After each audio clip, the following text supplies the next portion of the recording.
بسم اللہ الرحمن الرحیم۔ سجدہ سہو کا بیان۔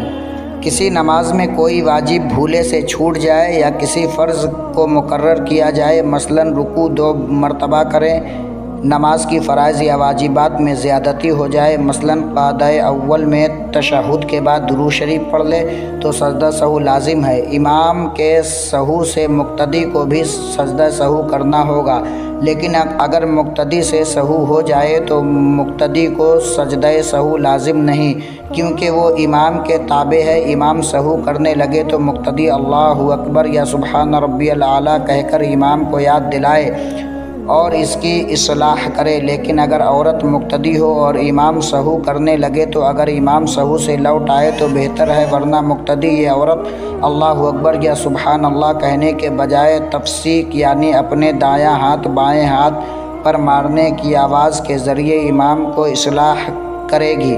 سجدہ سہو کا طریقہ: قعدہ آخرہ میں تشہد پڑھنے کے بعد دائیں طرف سلام پھیر کر 2 سجدے کرے، اس کے بعد پھر تشہد، درود ابراہیم اور دعا پڑھ کر دونوں طرف سلام پھیر دے۔